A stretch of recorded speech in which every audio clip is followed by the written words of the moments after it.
Hey everyone, welcome back to another edition, actually the first edition of In His Shoes. So this week we are talking to a really amazing person, Darryll Stinson. And so I wanted to change things up. I've been interviewing a lot of females and women, and I wanted to just shift it a little bit, keep you guys on your toes. So we are talking to this incredible man, and he is going to be dropping some wisdom. He's going to be sharing his journey, which is a very powerful one. And we're going to be talking about how he came to where he came from, where he was to where he is now.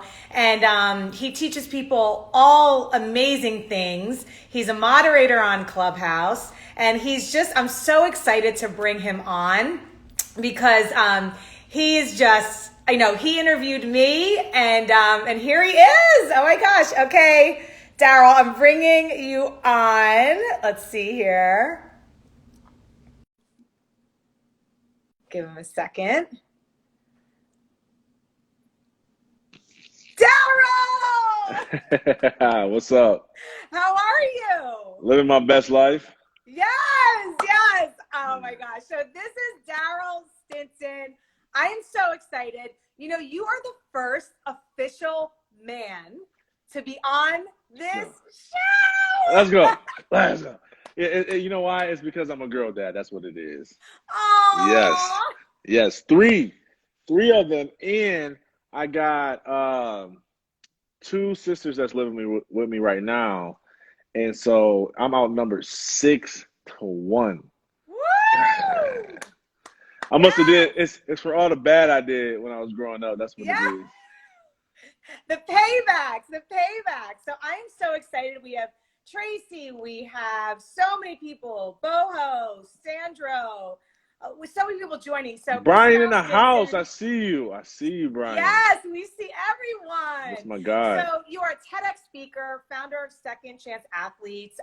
You teach people how to make money to speak, right? Because a lot of people are speaking for free, and I want to talk about that. But your story and your journey is so powerful, just with mental health and suicide survivor. So please, I just want you to share, a little bit about yourself, and then we can take this interview wherever you want it to go. But you have made such an impact since I've met you. You're so amazing. I see you in Clubhouse in all the rooms. And so I just want you to share, your brilliance with my community. Yeah, for sure. Thanks for having me, by the way. And yeah, so man, I'm just like everybody else. Want to be accepted, want to be liked, want to be loved, want to be special, and I experienced rejection at a young age. When I was in elementary school, my mother saw that I was a smart kid, so she put me in accelerated learning classes, which where I'm from meant that I was the only black kid in an all-white class. And it wasn't any problem with it. Like, they loved me. I got, like, they called me goon. They laughed at my jokes. I was one of the smartest kids in the class. But one day, as I was walking down the hallway in the bathroom break, I come past this group of black students, and they were circling together, and they was just like cracking jokes and stuff. And so I'm like, man, like, I'm about to get on those jokes. Like, who we roasted on? And I go over to the circle of people, and I say, yo, what's so funny? And one of the guys turned towards me and said, yo, what's funny, white boy? And I was like, white boy? Now, I'm in elementary school. So I had no clue what that meant. So I started asking around the school, and long story short, I found out that I was known in our school as the black kid that, quote unquote, talks and acts white. Wow. And that was the first time that I started to question my identity. I started to believe that who I wasn't enough to be liked or loved by others. And for me, that was the moment where I started to change who I was to fit in with people. For others, it might be something else. But I've noticed that when we experience rejection, because we have such a deep need to be accepted and loved, we change our personality, we'll change the music we listen to, we'll change the way we laugh. And I did all of that. On top of that, I had a cousin, Chaz, he might join here a little later. His mother, my auntie, got shot when we were 9 years old, and she got killed in broad daylight. And I always say it this way, I was from the streets, but he was from like the projects, right? Like, like I had violence going on in my neighborhood. He had violence going on in his house, and so like he ended up moving in with us because he had nowhere else to go, and his dad was in prison. And so that changed my life because he came with all this group of black friends who were already at that age skipping school, selling drugs, like trying to do stuff with girls that you're not supposed to do at that age, blah blah blah blah. And so I changed everything I was to fit in with them in order to be accepted. I mean, I'm talking about I dressed different, I went to different parties, I pretended I didn't know any of my white friends, and I literally did everything to a T, and it worked. Like they liked Mm. me, they embraced me. I got street cred, but deep down inside, I knew it wasn't me who they accepted. It was who I was pretending to be.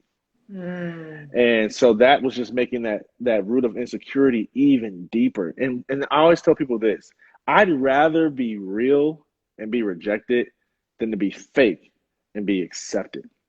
Because when you're Wait, say fake, that again. Say it yeah, again. Be yeah, yeah, real. yeah, yeah, for sure. I'd rather be real and be rejected than to be fake and be accepted. Because when you're fake and you get acceptance, that creates deeper roots of insecurity because like, man, if they really don't like me, they like this version of me that I'm pretending to be. And you cannot be fully loved if you're not fully known. And so the way that you experience the fullness of love is by coming out with your authentic self, who you really are, your personality, how you like to rock your hair, how you like to do your thing.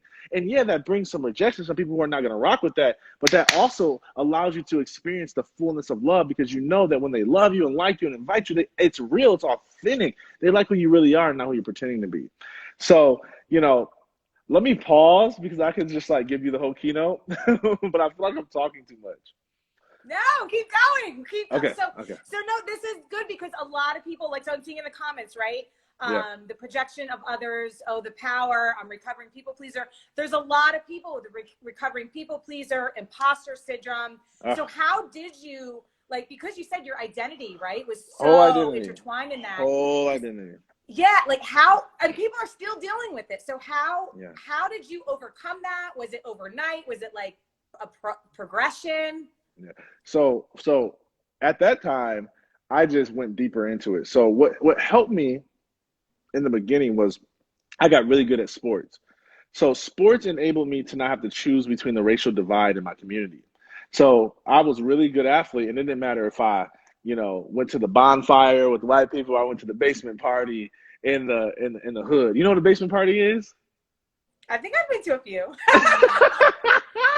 Oh, don't tell anybody that. Yes. Okay. All right. So yeah, for those of you who don't know, like the basement party is like in somebody's basement. It's like a bunch of people packed into a small environment. There's usually a couple of pit bulls, and you just play trap music all day. There's probably a bunch of people smoking weed, and everybody just basically dry humps the entire night. Like that is the basement party. So they didn't care if I went to either party because they just liked me because I played sports. So that was where I started to really get a little sense of who I was again because I didn't have to fake it to fit in with anybody because everybody liked me because I was an elite athlete.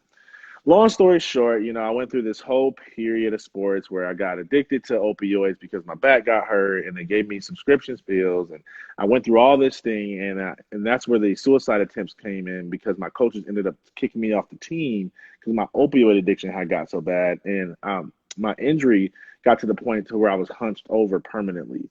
And so I ended up in a psychiatric unit in Detroit, Michigan, and it was there that I had this like life-changing encounter, found my faith, and pivoted into a whole new life. So now begins this journey where I'm trying to find myself again, right? Where I'm looking for what's my real laugh and what's my pretend laugh.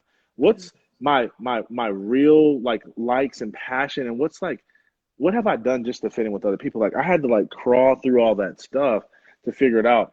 And so what I tell people who's like looking to get back to their authentic self is number one, I literally, you might laugh at this, but I asked my mother, hey, what was I like? What was I like when I was a kid? Mm. Right? Like, what did I do? How did I behave? What was I into? Because a lot of times our childlikeness is our most authentic self. But then we learn that we got to pay bills, you got to be professional, and you can't wear a V-neck on an Instagram live. You got to wear a suit jacket, and you know what I'm saying? You got to speak Right. proper, like all this stuff, all these rules that like someone made up and somehow made like culture, like, and that's not authentic to you. So I went back and I asked my mother that, and that was very uh pivoting for me, like a very transformative moment, because I was like, yeah, that kid is still in there, right? The kid that likes to laugh and explore and doesn't care who he talks to and like that type of thing. So that was one thing I did. The other thing that I did is I turned into a monk for like 3 to 5 years. I mean, I lived in the library. I read every book on purpose, meaning, faith, spirituality. It didn't matter what it was. I was searching for what was my actual purpose. Mm-hmm. And I was convinced that purpose was not what I did, it was who I was. And so I was like, man, what, how do I find this? And I got to this place to where I was like, I, I think I like this. I wouldn't trade this life that I've built for an NFL contract. And I noticed that a lot of my athlete friends didn't feel the same way. They kept using this term called the glory days, right? And the glory days literally means that my best days are like back there and then everything is downhill from here. And I was like, that's no way to live. Nobody should live like their best days are behind them. Our best days are in front of them. I don't care if you lost your job last year. I don't care if you lost the person that you were in love with. Like, your best days are always ahead of you. Why? Because you take everything who you were and everything that you are into tomorrow, which means it only gets better from here. So I started to do that, and once I found like my purpose, man, it brought me to life again. I was operating in my gift. The other thing too is I thought that I had a confidence issue when it came to speaking. I was so insecure in my voice. I didn't like how I sounded, because remember, I talked too white, right? And I was starting to get back to that place. And it's funny, we were just having this conversation earlier on Clubhouse with a group of people, and I don't know if you know Betty, but anyways, I met her through Clubhouse, and we hosted a room this morning, and it was phenomenal, by the way. Mm. And it was about finding your true, authentic, most powerful self. And one of the people came up and they asked this question, and they're like, yo, man, like, I feel like I found my authentic self, but yet, can we talk about this nasty side where there's still this painful rejection that comes with it? And I was like, yeah, like not everyone's gonna like you, and if everyone likes you, it's probably because you're not being too authentic. And I Yeah. said, but here's the thing: for every 10 critics, there's always one raving fan. And Yes. a lot of times we focus on the people that don't like us, don't agree with us, hate us, and we miss the people that celebrate our uniqueness. When I did my TEDx talk, when I like, it's got over like, I don't know, it's almost to 600,000 views now. But it was at like, I don't know, 30,000 or whatever. And it had all likes, a bunch of good comments. Oh, it changed my life, all this stuff. And then, and then somebody posted in the thread, they were like, oh, I don't think he should use the term uh, talks and acts white because that just perpetuates the problem. And I was like, scroll past all the good comments. I was like, shut up. Like, you don't know what you were talking about. That's not what I meant. And I was like, clearly, I don't think that's a good thing to roll around with. If you knew me, I'm married to a white woman. I got 3 mixed children. I'm like, so whatever. And so, but I was so fixated on the critic that I was Yeah. missing the fans.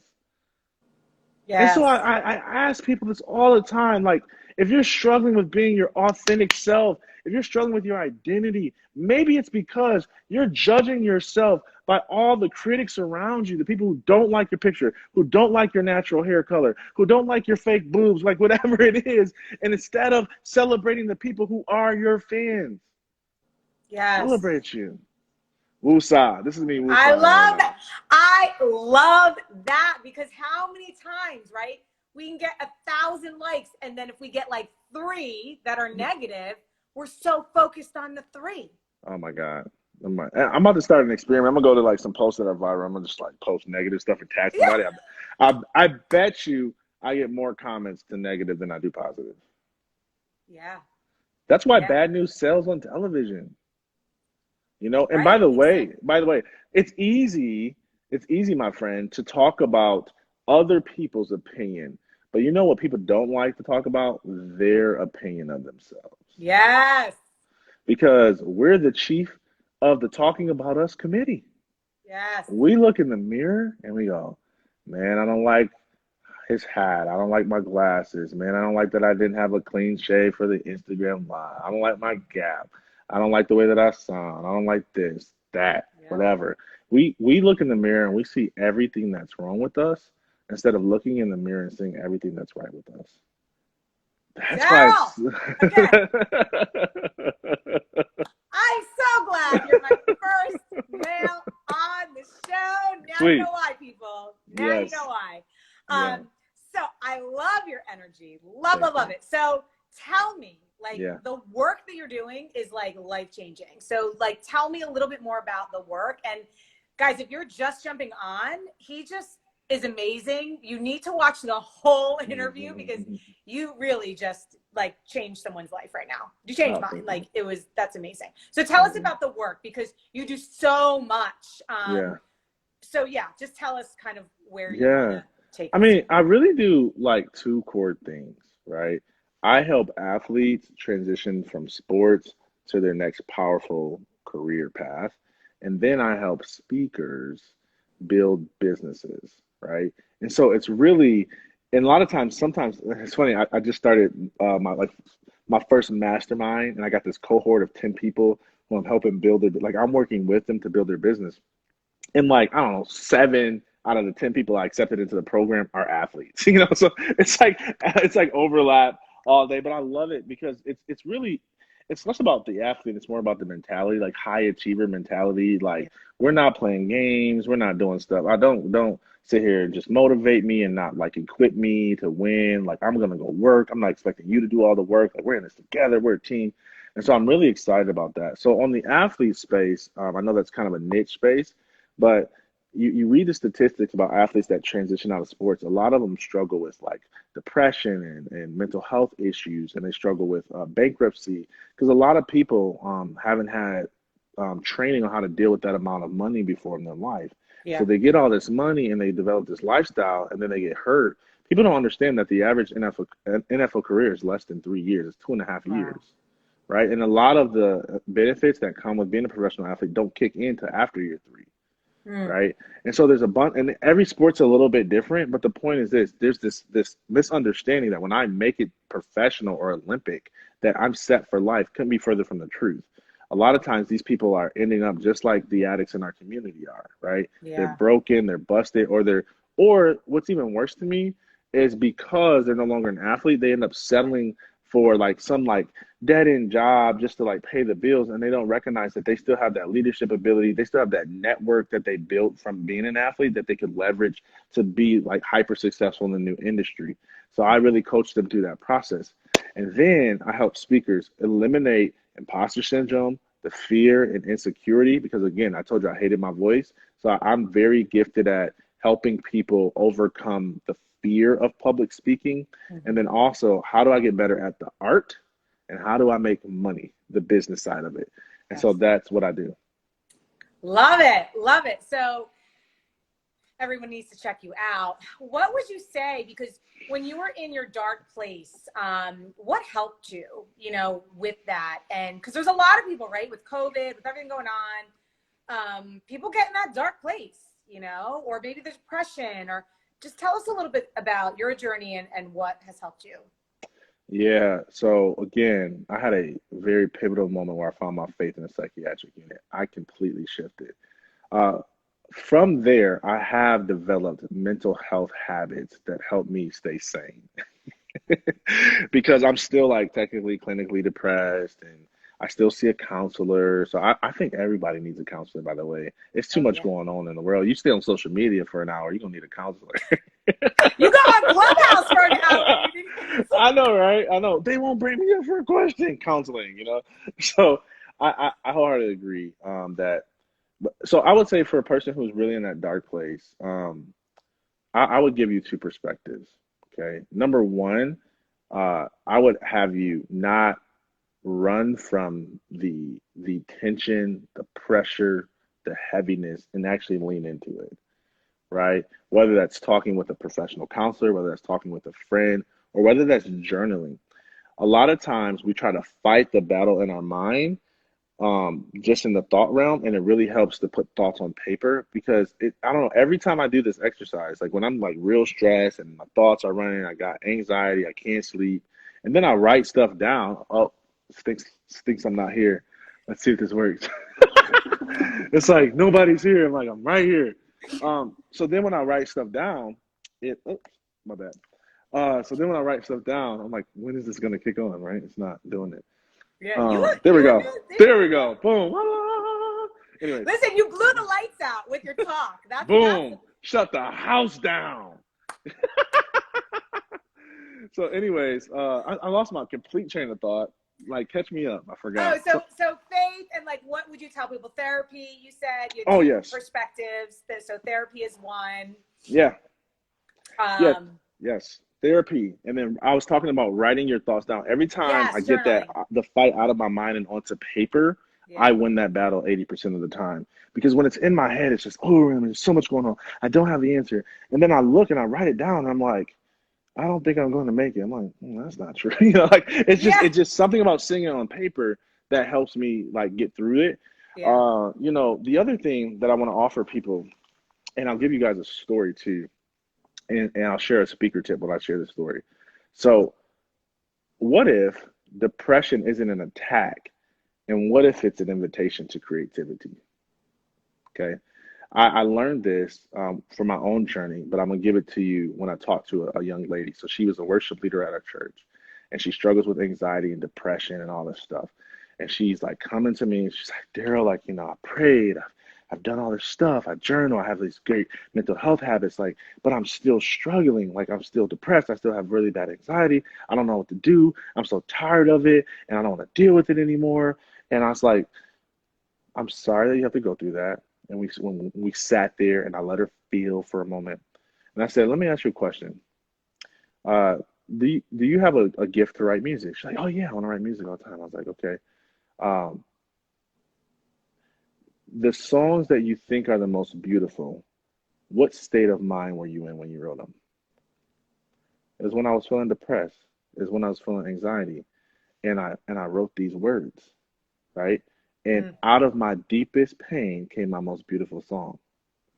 So I said, okay, so did God curse you or did he bless you? And I think we need to reframe the look at it. And so I write, I do spoken word, I do rap.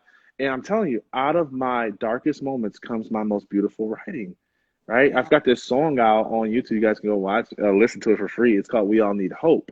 And it's a song for elementary kid students primarily, but a lot of people like it. And it's to help with mental health issues. But I say all the things that I said to my former self that I wish I would have known, right?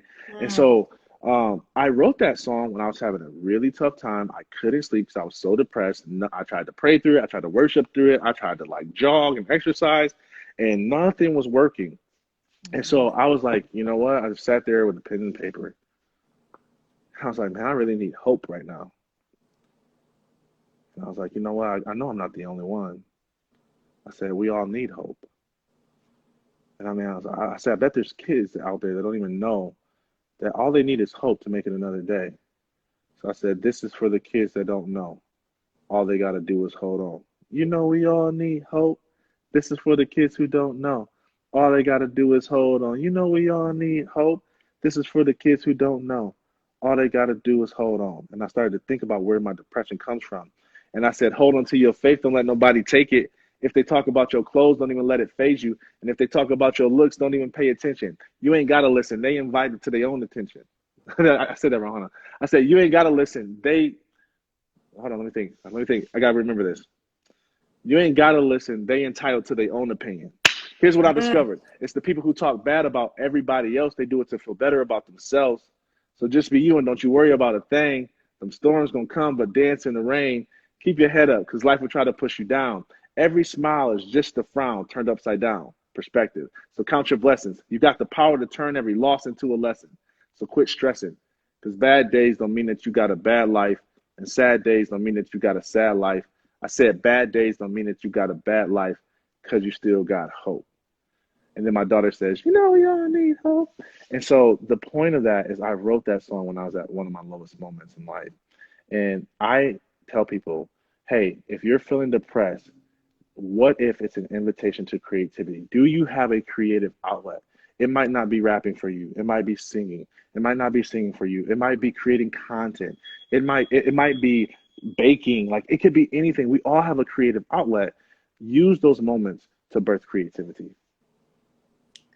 I mean, I think you're just giving TED Talk after TED Talk on this interview, and Thank I you. so love you because it's like, yeah, you're the first man that on Woo! this series, and I love it. Darryll, I mean, this is amazing. I'm getting such healing from this, and I'm learning and growing. So thank you, and like everyone in the audience is also too on here. So, what would you like to kind of leave us with? Like I mean, I don't even know final last words. You just gave like 4 TEDx talks right here in this interview. I'm like, I don't even know what else more you have. Like, Yeah. what would you tell people? I mean, yeah, what are like some final thoughts, do you think? My mentor Les Brown told me never tell a story without making a point, and never make a point without telling a story.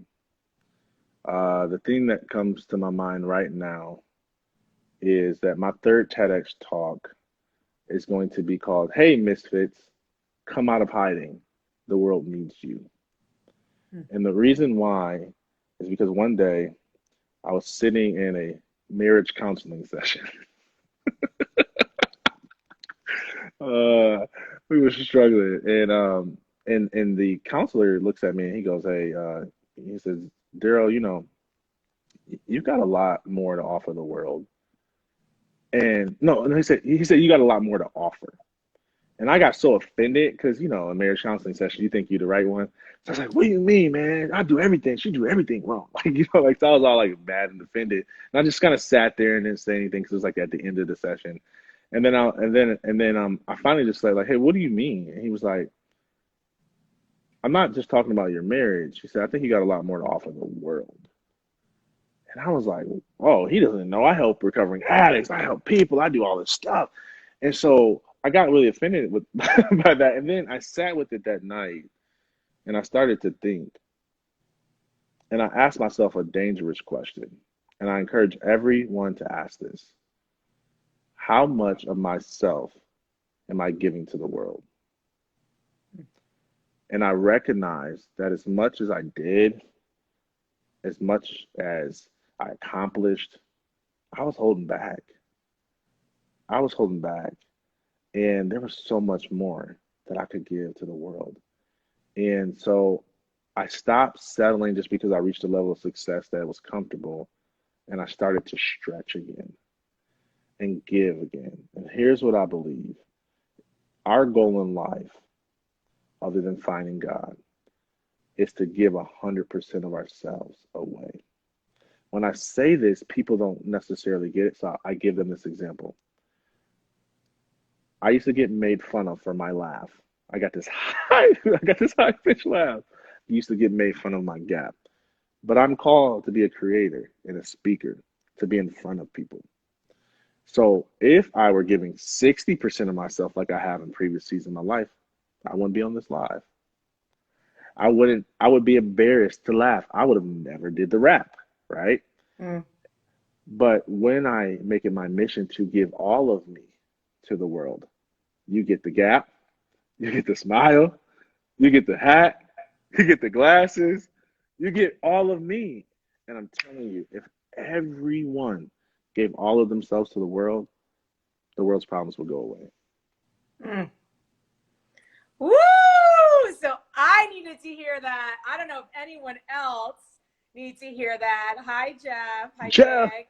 my homie. Jeff's got a And fire podcast, by the way, man. Oh, Jeff, I forgot to tell you. Somebody hit me up when we did your podcast, man, and it was a really amazing story. Exactly why you published it is exactly what they reached out to me about. So, inside joke, or not joke, but inside like information. So, yeah. yeah. Oh my gosh, Darryll, I I've am got you on your so thoughts. yeah. I'm like, like I have no What's idea up, what else to Coach? say. I'm like, Yeah. mic drop. Like I'm speechless. Um, so where can people find you? And I just want to say, like, thank you for your time and your energy and your love and your healing, like your absolute healing on this interview. Healing for me, healing for everyone live, and then everyone watching the replay. Where can people find you? What do you have going on? Tell us. The best thing you can do is when we log off, shoot me a DM. If anything I said resonate with you, if there's anything, if you're a speaker, you want to go to business, like whatever it is, just reach out. I always say this, like there's people who we're assigned to in life, right? And so if you're like, oh my God, I need to hear that, I need more of that, just hit me up in the DMs and we'll figure it out. Bye, Jeff. Love you, man. And so other than that, you can just Google me. I'm Googleable. You're everywhere. Yes, you're everywhere. Amazing. It used to be this Again, old high school basketball picture of me with this fro, but I don't know if that's still out there anymore. Now it's like podcast interviews and stuff. Oh my gosh. So Darryll, thank you for officially being the first guy on In Her Shoes, or In His Shoes now. It's a special edition. Yes. And I just want to say thank you for your time and your energy again and your love. And I always tell people, I don't know if you believe this, but rewatch this interview because it hits a different way. Like even if the second or third time, like your consciousness picks up certain things when you're ready to hear it. So I always like to like listen or read things multiple times. I mean, I think it's a proven fact, like 7 times or something, you pick up different things. So do that. And Darryll, thank you so much. I know I'll be seeing you on these internet streets in Clubhouse. I know, You're right? amazing. Yeah. And everyone go follow him, DM him, do all the things, and leave a comment below on like what was your biggest takeaway. So thank you, Darryll, and I will be seeing you so soon, really. All right. Digital hug. Digital hug. All right. Take it easy. Thank you Appreciate so much. you. Bye-bye. Bye.